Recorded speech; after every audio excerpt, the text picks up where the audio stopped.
Halo guys, di sini saya akan menjelaskan beberapa materi. Yang pertama mengenai hakikat manusia menurut psikoanalisa, dan yang kedua struktur kepribadian menurut psikoanalisa, dan yang ketiga pribadi yang sehat dan bermasalah menurut psikoanalisa, dan yang terakhir yaitu hakikat konseling manusia menurut psikoanalisa. Namun sebelum itu saya akan memperkenalkan diri saya. Saya Desi Kalumba, NPM 1940 bimbingan konseling Universitas Borneo Tarakan. Yang pertama, hakikat manusia menurut psikoanalisa. Nah, psikoanalisa ditemukan di Wina, Austria oleh Sigmund Freud. Psikoanalisis merupakan salah satu aliran dalam psikologi ilmu psikologi yang memiliki beberapa definisi dan sebutan. Ada kalanya psikoanalisis didefinisikan sebagai metode penelitian, sebagai teknik penyembuh, dan juga sebagai pengetahuan psikologi. Selanjutnya, psikoanalisis menurut definisi modern. Pertama, psikoanalisis adalah pengetahuan psikologi yang menekankan pada dinamika, faktor-faktor psikis yang menentukan perilaku manusia, serta pentingnya pengalaman masa kanak-kanak dalam membentuk kepribadian masa dewasa. Yang kedua, psikoanalisa adalah teknik khusus untuk menyelidiki aktivitas kesadaran atau sering disebut bawah sadar. Dan yang terakhir, psikoanalisa adalah metode interpretasi dan penyembuhan gangguan mental. Menurut psikoanalisa, struktur kepribadian dibagi menjadi 3. Yang pertama, id. Id adalah komponen kepribadian yang berisi impuls agresif dan libidinal dan merupakan bagian tertua dari aparatur mental sekaligus merupakan komponen terpenting sepanjang hidup.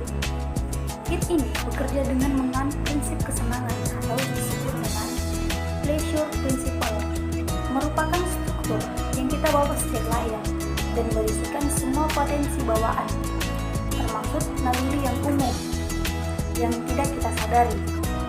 Di dalam ini terdapat dorongan-dorongan naluri yang cenderung primitif dan menimbulkan ketegangan karena menuntut untuk dipenuhi. Nah, untuk memuaskan dorongan ini, id menggunakan 2 mekanisme tindakan refleks dan proses primer. Yang kedua, ego. Ego adalah bagian kepribadian yang bertugas sebagai pelaksana yang berperan sebagai eksekutif, yang memerintah, mengatur, dan mengendalikan serta mengontrol jalannya id superego. Dan di luar, penengah antara insting dengan dunia luar, dengan menilai realita dalam hubungannya melalui nilai-nilai moralitas. Prinsip kerja ego menganut prinsip realita atau sering disebut relative principle. Yang terakhir yaitu superego.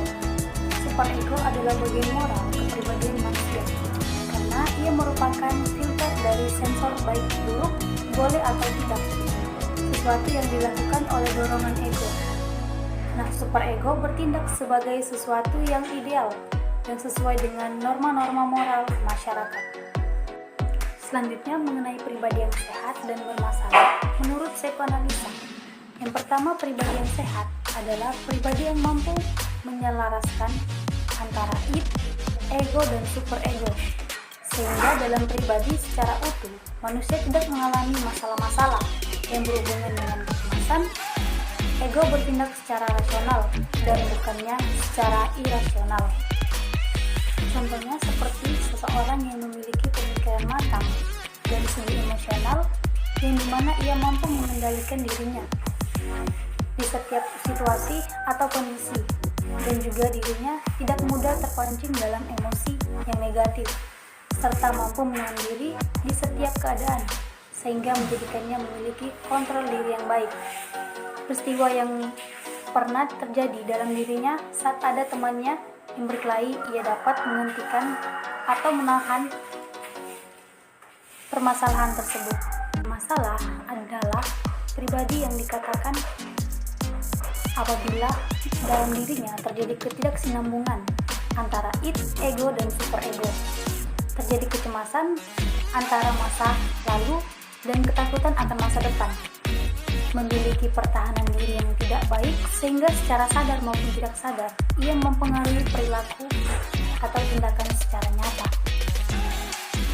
Contohnya dalam kehidupan yang pernah saya lihat adalah seorang yang memiliki ketidakmampuan untuk menghindari diri perilaku menyimpang meskipun sudah diperingati atau dihukum. Selanjutnya, hakikat konseling menurut psikoanalisa. Secara umum, hakikat konseling adalah mengubah perilaku. Dalam pendekatan psikoanalisa, hakikat konseling adalah individu yang mengetahui ego dan memiliki ego yang kuat, yaitu menempatkan ego pada tempat yang benar, seperti pihak mampu memilih secara rasional dan menjadi mediator antara id superego. Konseling dalam pandangan psikoanalisis adalah sebagai proses reduksi terhadap ego menjadi lebih realistik dan rasional.